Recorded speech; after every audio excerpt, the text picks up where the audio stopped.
বিজ্ঞানী, আমি অত্যন্ত আনন্দিত যে বেশ কিছুদিন পর তুমি তোমার নতুন আবিষ্কারের কথা বলতে চলেছ।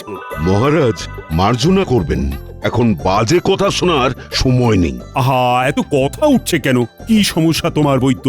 মহারাজ, রাজবৈদ্যের সমস্যা আমার আবিষ্কার নিয়ে। কিন্তু কেন? আমি একটি বলবর্ধক শক্তি বৃদ্ধিকারী পাঁচন আবিষ্কার করেছি। এখানেই আমার সমস্যা। এত কিছু যন্ত্র থাকতে তুমি পাঁচন আবিষ্কার করবে কে হে? পাঁচনের বিভাগ তো আমার বিভাগ, কারণ এটির মানুষের শরীরের আর স্বাস্থ্যের সম্পর্ক আছে। তুমি এই পাঁচন আবিষ্কার করবার আগে আমার অনুমতি নিয়েছো? শোনো হে বৈদ্য, তুমি কবিরাজ হতে পারো, কিন্তু তোমাকে বলে রাখি যে কারো অনুমতি নিয়ে কোনো আবিষ্কার আজ অব্দি আমি করিনি।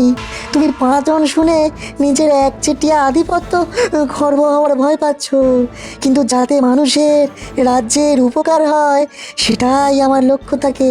হ্যাঁ বৈদ্য, আমি বিজ্ঞানীর সাথে সহমত।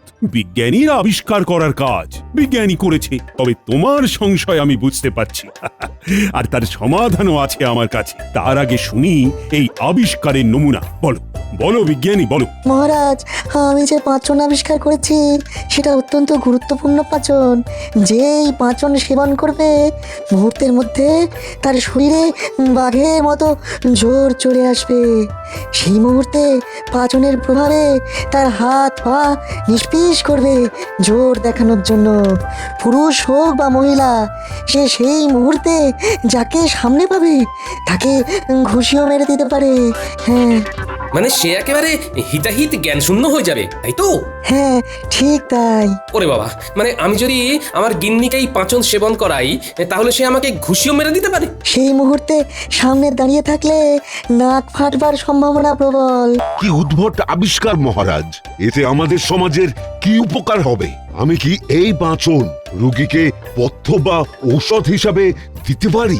সত্যি তো, এ তো সম্ভব নয় বিজ্ঞানী। এই আবিষ্কারে আমাদের কি উপকার হবে? মহারাজ, যদি যুদ্ধ শুরু হয় তবে আহত সৈনিকদের জন্য এটি এক অব্যর্থ ওষুধ। এমন যুদ্ধের কোনো সম্ভাবনা আছে বলে তো মনে হয় না। তাও তুমি যখন এটি আবিষ্কার করেই ফেলেছো, তখন এটির স্বীকৃতি তো দিতেই হবে।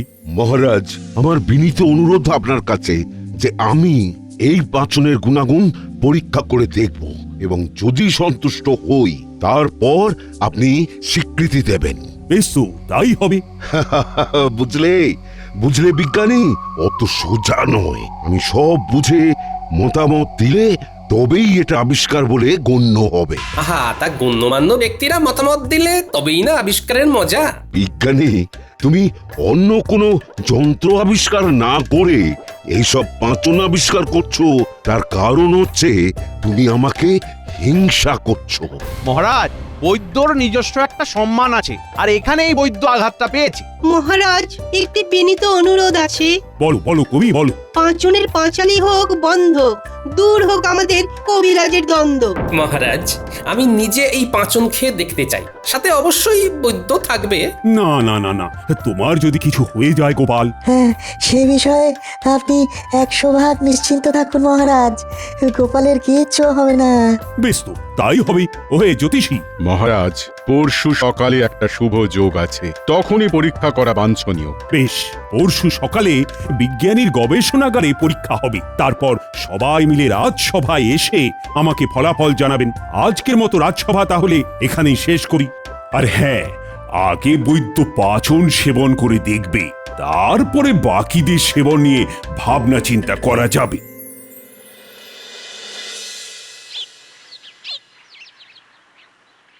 বাবা, এই পাঁচনকে এত শক্তি হবে? ঠিক গিন্নি, ঠিক। তোমার আগ বাড়িয়ে পাঁচন খাবার শখ হলো কেন? বাড়িতে কি তোমাকে খেতে দিই না?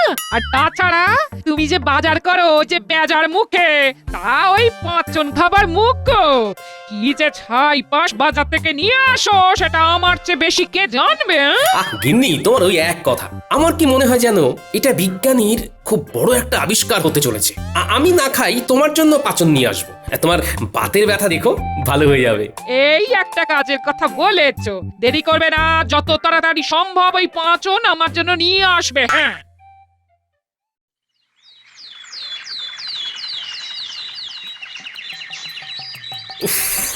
এমনিতেই দেরি হয়, আর এখন গিন্নি আরো আমার দেরি করে দিল। উত্তর পাচনের কথা গিন্নিকে বলাটাই বড় ভুল হয়ে গেছে। এখন দিন রাত আমার কানে খালি পাচনের নামটা পড়বে। ওই শয়তান গোপাল যাচ্ছে রাজবাড়ির দিকে। আরো জোরে চল, আরো জোরে চল, একেবারে ধুলোয় পথ, আর সেই সাথে গোপালকে ঢেকে দে। আরো জোরে, একেবারে গোপালের সামনে গিয়ে দাঁড়া।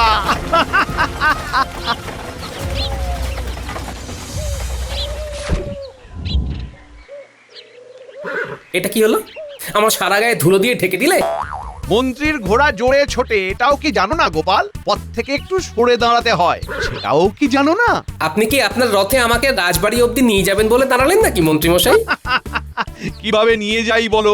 আমার এই রথে মান্য গণ্য বিশিষ্ট জনেরা উঠতে পারে। তুমি তালে গোলে রাজসভায় চাকরি পেয়ে গেছো, সে তোমার ভাগ্যি। না হলে তুমি অতি সাধারণ কোনো মান্যগণ্য কেউ নও। আর এই কারণে বিজ্ঞানীর গবেষণাগারে তোমার কোনো জায়গা নেই, বুঝলে? হ্যাঁ, আমি এগোই, আপনি আসুন। এইভাবে ধুলো পোশাকে রাজসভা যেতে তোমার লজ্জা করবে না গোপাল? হ্যাঁ? লজ্জা? আমি নির্লজ্জ মন্ত্রী মশাই, আপনারই মতো। কি এত বড় কথা? এই চল। এই শয়তানটা আর নিশ্চয়ই কোনো মতলব আছে, ওকে একটু নজরে রাখতে হবে দেখছি।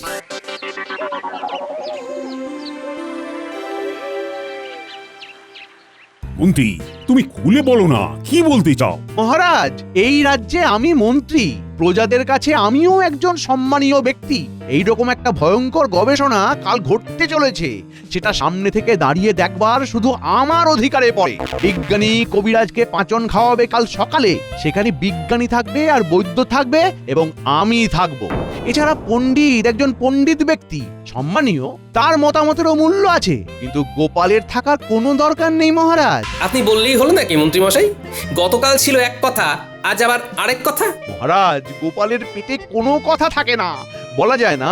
গবেষণাগারে এমন কিছু ঘটলো যা নিরাপত্তার জন্য বাইরে কিছু বলা বারণ হয়ে গেল। তখন আমরা মুখে কুলু পাটলাম, কিন্তু এই গোপাল সব কথা পাঁচকান করবে, না হলে ওর বদহজম হয়ে যায়। মন্ত্রী মশাই দেখছি মিথ্যে কথার ফুলছুরি ছোটাচ্ছেন। মহারাজ, আমাকে ওখানে থাকতেই হবে এবং ওখানে যা ঘটবে সেসব পুঙ্খানুপুঙ্খ বর্ণনা আপনাকে দিতে হবে। তাছাড়া সব ঠিক থাকলে খানিকটা পাচন আমার গিন্নির জন্য নিতে হবে। দেখুন মহারাজ, বিজ্ঞানী বলেছে এই পাচন সৈন্য দলের জন্য, কিন্তু গোপাল এখনই নিজের গিন্নির জন্য এই পাচন নিয়ে যাবার কথা ভাবছে। সে ভাবনায় ক্ষতি কি মহারাজ? আপনি তো জানেন আমার বাড়িটাই একটি যুদ্ধক্ষেত্র, আর সেখানে আমার গিন্নি বিজয় সৈনিক আর আমি পরাজিত সৈনিক। এখন পাচন খেয়ে আমার গিন্নির বিজয় রথ যদি অক্ষয় অমর হয়, তাহলে ক্ষতি কি মহারাজ? নিশ্চয় নিশ্চয় গোপাল, নিশ্চয় তুমি কাল অবশ্যই থাকবে। মন্ত্রী, আমি আর কোনো ওজোর আপত্তি শুনবো না। গোপাল থাকছে, আর গোপাল কাল যা ঘটবে আমি তোমার মুখ থেকেই শুনবো। নিশ্চয়ই মহারাজ। তবে গোপাল, একটু দূর থেকেই দাঁড়িয়ে দেখো, তাতে ছবি আরো স্পষ্ট হবে, সবকিছু একসাথেই দেখতে পাবে। আমাকে একেবারে সামনে দাঁড়িয়ে সব দেখতে হবে। আজকের মতো সভা তাহলে এখানেই শেষ হলো।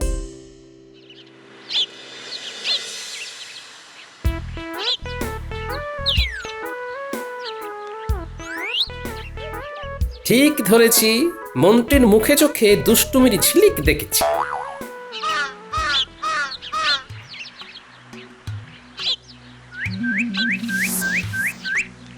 মন্ত্রী যদি ভালো মানুষের মতো নিজের বাড়ি যেত, তাহলে জুড়ি গাড়ি চেপে ফিরত, কিন্তু না, এ দেখছি জঙ্গলের দিকে হেঁটে চলেছে। হ্যাঁ, ঠিক ধরেছি। ও বাবা, বটার ঘটা দেখছি। মন্ত্রীর সাথে এদের কিসের কাজ? বলুন মন্ত্রী মশাই, আপনার জন্য কি করতে পারি? শোন, কাল বিজ্ঞানীর গবেষণাগারে এক পরীক্ষা আছে। আমি নিশ্চিত বিজ্ঞানী খুব ভালো জিনিস আবিষ্কার করেছে। কি সেটা? পাচন। শেষে পাচন? সেটাও গায়েব করতে হবে নাকি? হাসিস নে, গা জ্বলে যায়। যা বলছি সেটা করবি। কাল আমি যদি কিছুটা পাচন আমার কাছে রাখতে পারি, তাহলে তো কেল্লা ফতে, তোদের আর কিচ্ছু করতে হবে না। আমার থেকেই পাচন পেয়ে যাবি। আমি না পেলে পাচন তোদের বিজ্ঞানীর ঘর থেকে চুরি করতে হবে। পাচন নিয়ে আমরা কি করব, আর আপনি বা কি করবেন? এটা খেলে তোদের গায়ে রাবণের জোর আসবে। বটে তোদের পাঁচন খেয়েই গোপালের বাড়ির সামনে দাঁড়াতে হবে। পাঁচন খেয়ে না, গোপালের বাড়ির সামনে দাঁড়াবি, পাঁচন খাবি, তারপর গোপালকে ডাকবি। গোপাল এলে ওর মুখে ঘুষি মারবি, ঘুষি। ও বাবা, তারপর তারপর গোপালের নাক চিরকালের মতো ভেঙে যাবে। ও আর রাজসভায় এসে ভাড়ামি করতে পারবে না। তোরা রাজার পারিষদ হয়ে বসবি, বুঝলি? এই কাজ করলে তোরা অনেক অনেক ধনরত্ন পাবি। ঠিক আছে, তাই হবে। কাল আমরা অপেক্ষা করব।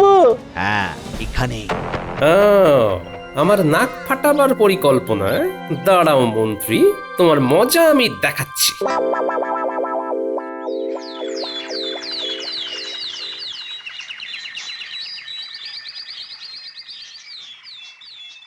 তাহলে শুরু করা যাক। এই কবিরাজ মশাই, এই সামনে রাখা পাত্রে আমার আবিষ্কারের পাঁচন আছে। পাঁচনের পরিমাণ কি এইটুকুই? না মন্ত্রী মশাই, ভিতরে একটি বিশাল বড় কড়াইয়ে পাঁচন রয়েছে। ওই পাঁচন এক যুগ থেকে যাবে, নষ্ট হবে না। বেশ বেশ বেশ, কি বুঝছো কবিরাজ? এই পাচনের পুরোটাই খেতে হবে। না না, এই দেখুন, এইটুকু পরিমাণ। এইটুকু পাচনে আমার শরীরে বাঘের চোট চলে আসবে। না না, সিংহের মতো হতে পারে। যাই হোক, আমার কিন্তু বিশ্বাস হচ্ছে না। তবু আমি এটা গিলে নেব।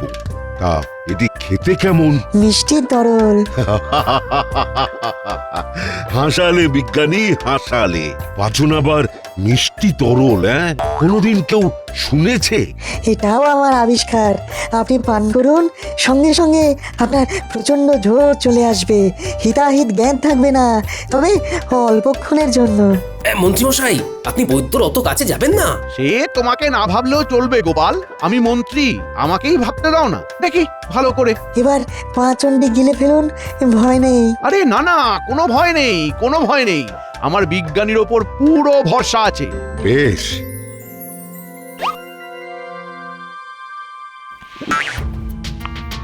কি বুঝছো কবিরাজ? ইয়া! ইয়া!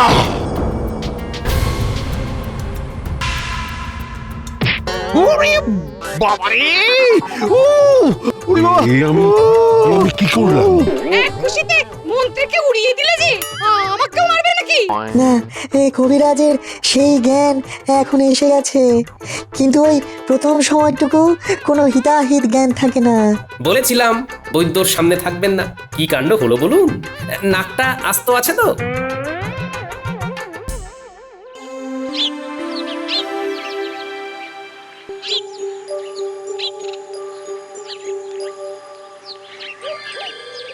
প্রণাম মহারাজ।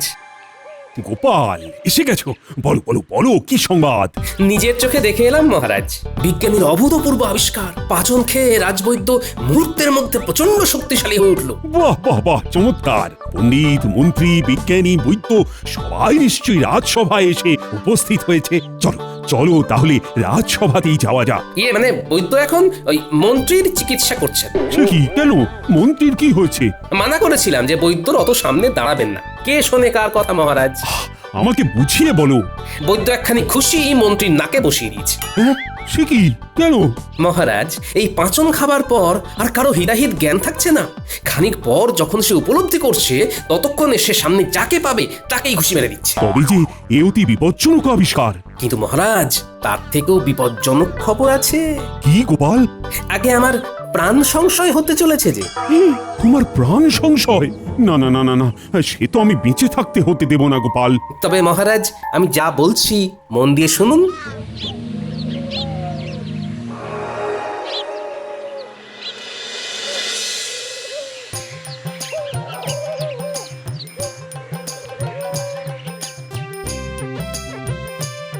এ কি গোপাল, এখন এখানে? রাজসভায় যাওনি? আমি আর যেতে পারবো না, তবে মহারাজের সাথে দেখা করেছি। তুমি কিন্তু অবশ্যই রাজসভাতে যাবে। মন্ত্রীমশাই কোথায়? এই মন্ত্রীমশাইয়ের নাকে চোট হয়েছে, বৈদ্য ঘাবড়ে গিয়ে ওর ঘরে মন্ত্রীমশাইকে নিয়ে গেছে। সেখানে থেকে নাকের ব্যথা একটু কমলে সবাই রাজসভাতে যাবে। খুব ভালো, খুব ভালো। এই ফাঁকে আমাকে কিছু কাজ সেরে রাখতে হবে।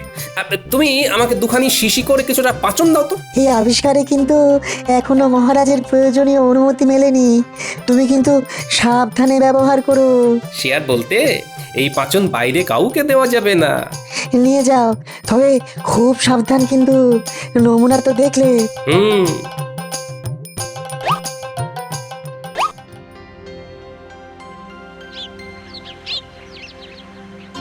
মন্ত্রী, তুমি এখন বাড়িতে নেই, আমি তাই যাচ্ছি তোমার বাড়ি। আমার নাক ফাটাবার আগে তোমার নাকি আর আস্ত থাকবে না।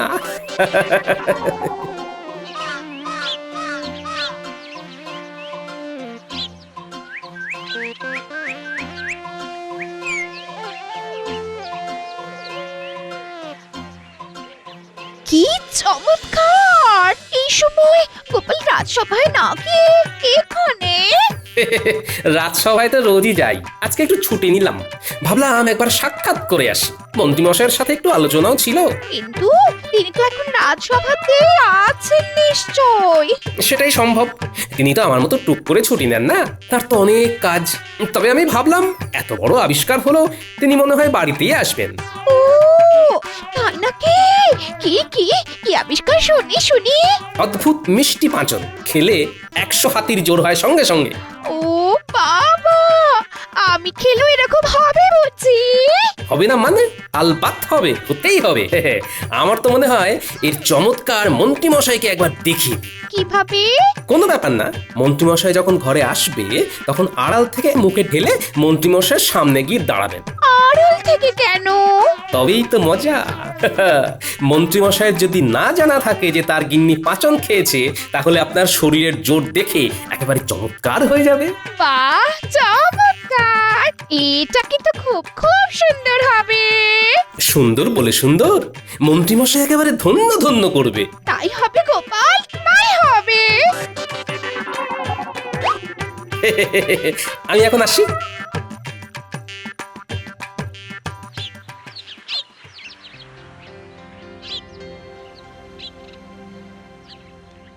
পাচন খাবার তোমার বড়ই শখ ছিল তো, নাও এখন খাবে না।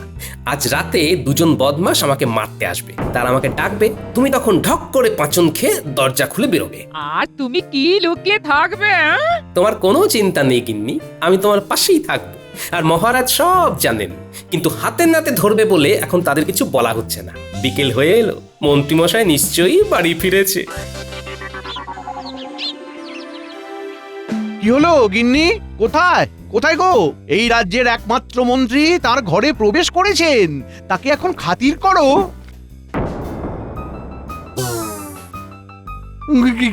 কি হলো গিন্নি? এরকম মুখ করছো কেন? ওরে বাবা, ওরে বাবারি, এই মুখ আমার বড় চেনা লাগছে। ওরে বাবা কি কি, হে ভগবান, এ আমি কি করলাম? কে তোমাকে পাঁচন এনে দিয়েছে গিন্নি? কে দিয়েছে?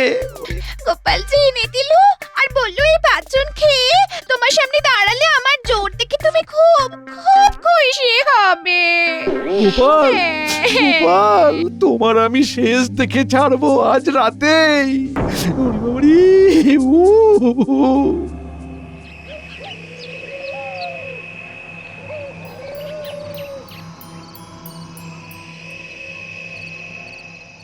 যা, তোরা দুজনে পাঁচন খেয়ে গোপালের ঘরের দরজায় টোকা দে, যা। টোকাতে ঘুম ভাঙবেন না, ধাক্কা চাই, ধাক্কা। চল মোটা।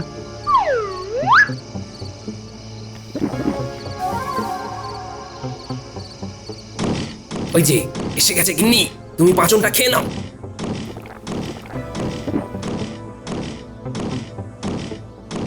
চমৎকার, এবার দরজাটা খোলো।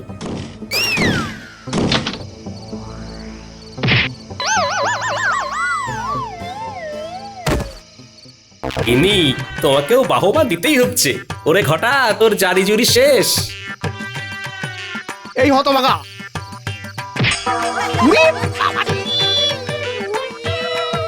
আমার নাক বলে আর কিছু রইল না গো। ওরে বাবা রে, বিজ্ঞানী পাঁচন নিয়ে এসেছো? হ্যাঁ মহারাজ। বৈদ্যকে আসতে বারণ করেছি, কিন্তু সভাকবি, পণ্ডিত, জ্যোতিষী তোমরা এক এক করে পাঁচন খেয়ে মন্ত্রীর সামনে দাঁড়াবে আর মন্ত্রীকে খুশি মারবে। মন্ত্রী যা করেছে এটাই তার শাস্তি। কি গোপাল, কি বলো? নির্ভুল মহারাজ।